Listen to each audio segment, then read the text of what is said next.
I'm Phil from Ravebugs, and in this video I'm going to show you how to do the Neil Peart ride cymbal groove. Now this is a pattern that Neil invented, well, he discovered it really completely by accident. He talks about it in his DVD Taking Centre Stage, where he says he was trying to do some kind of cool Afro-Cuban type rhythm and he stumbled across this groove. Now this would have been sort of mid-70s. So it would be quite early on in Rush's history, and because it was early on in Rush's history, you can see it in a lot of their songs. So dating right back to Spirit of Radio, it's in that. It's in YYZ. It's in La Villa Strangiato. It's in countless songs. I could go on and on and on naming Rush songs. This has also been used by Taylor Hawkins on Rope by the Foo Fighters. If you listen to the chorus section of that, you'll hear this ride pattern start to creep out. He doesn't always play it exactly the same way though. Sometimes he puts grace notes on the snare drum. Sometimes he uses the bow of the cymbal rather than the bell. And he mixes all of this up in different songs. So the way he plays it in, Spirit of Radio would be different to the way he's playing it in La Villa Strangiato, for example. What I'm going to show you is the bare bones of the groove, the structure of it, the bare skeleton. You can have a look and see what Neil's done for yourself. If you just search YouTube for Rush drum cam and then put in almost any Rush song, eventually you will see this pattern pop up. So with the bare skeleton of it, you should be able to add the grace notes if you fancy, or play around with it, take it onto different cymbals. Don't forget to put bass drums in different places. Everything is possible. Everything is possible. I'm just showing you, as I say, I'm just showing you the bare bones of the pattern.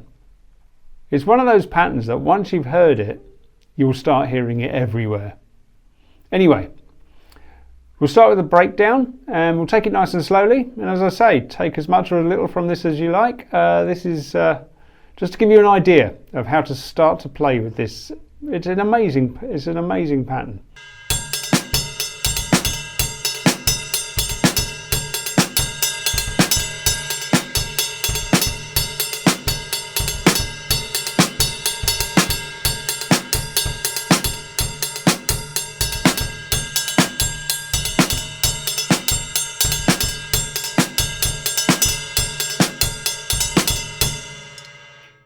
Now, as I said, we're going to do is just do the bare skeleton of this, because there are quite a lot of different versions of it, depending upon what piece of music you're listening to. The bare skeletons, we'll break it down. The counting of it is fairly easy. The playing of it is a bit trickier, but when we do the basic bare skeleton of it,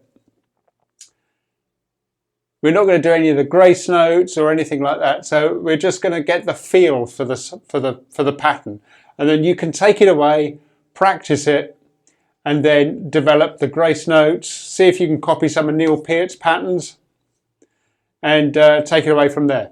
So the count of it goes like this: 1 and a 2 and 3 and a 4 E and 1 and a 2 and 3 and a 4 E and 1 and a 2 and 3 and a 4 E and 2 and 3 4 E and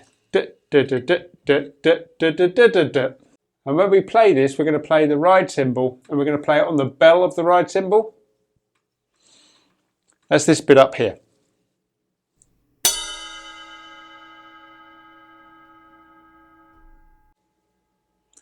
If you use the tip, you get a nice clean ding.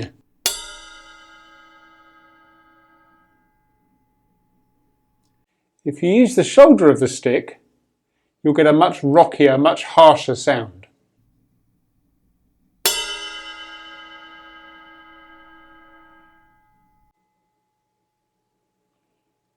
It doesn't matter which one you choose, whichever you like the sound of. But remember, we've got a couple of fast 16th notes next to each other on that ride cymbal, so it might be as well to use the tip first while you're getting used to it, because that will bounce quicker and it might be a little easier to play.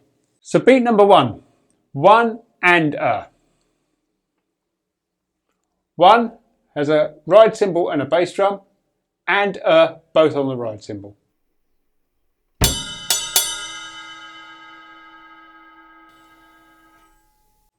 One and a. Beat number 2 is easy, it's just 2 and. Where 2 is on the snare drum and is ride cymbal and bass drum. So it sounds something like this.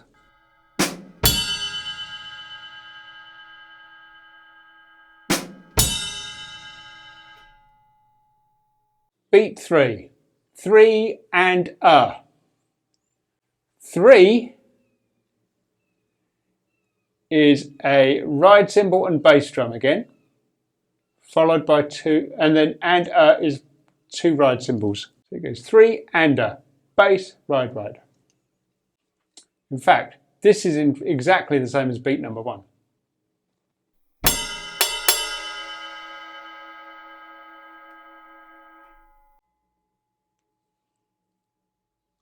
I'll play it with my tip.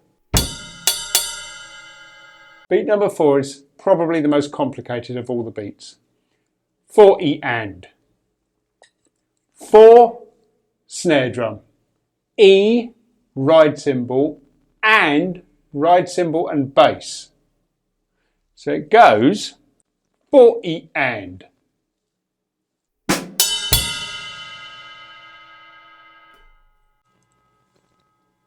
Let's do that one more time. Okay, so let's put it together. Remember, it's 1 and a 2 and 3 and a 4 E and. 1 and a 2 and 3 and a 4 E and. We'll try and play it nice and slowly.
Okay,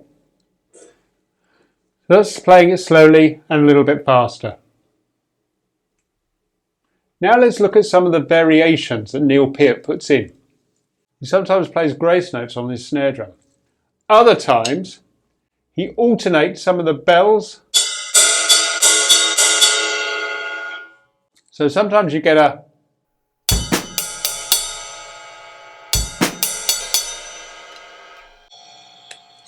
It's worth listening and watching some of his YouTube videos. I particularly like the ones with where he alternates the bell and the ride cymbal, but it is a very difficult one to play. If you mix that with the grace notes on the snare drum, it becomes quite a complicated pattern. This video is just to show you the bare bones, so you've got something you can take away and practice. I just want to give you the structure of it. It's up to you to take it away, practice, come up with something new, or make some other variations. Maybe use a China cymbal or something. I don't know. So there you have it, the Neil Peart groove. It's a great pattern to have in your toolbox of patterns and fills. And like I said in the introduction, this has been played all over the place. Taylor Hawkins has played it in Rope by the Foo Fighters. Neil Peart himself has used it in countless Rush songs. Once you spot it, once you can hear it, you get your ear in, you'll hear it all over the place. This has just been the bare structure of it, just to give you the idea of how to play it. I strongly suggest you go away and check out some Rush videos on YouTube. Now, the good thing about Rush videos is if you go for the live versions of things, there is always drum cams. Neil Peart used to have hundreds of cameras all over his drum kit and one right above him, so look down on the drum kit. So you can always see how he's playing something. So if you like this kind of video and you want to see some more of it, visit our YouTube channel, the Ravebugs YouTube channel. It'd be brilliant if you could subscribe, give it a like, subscribe, and hit that notification bell, because that lets us know you're out there. We don't get to see how many people actually, are interested in this kind of thing. So it's great if you can leave a comment, subscribe, just put a like, or if you don't put a like, if you dislike it, hit the dislike button and subscribe anyway. It all helps, really it does.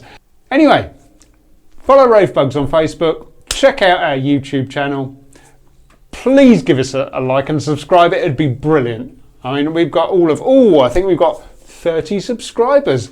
Thank you to the 30 people that have subscribed already. And I will see you in the next video.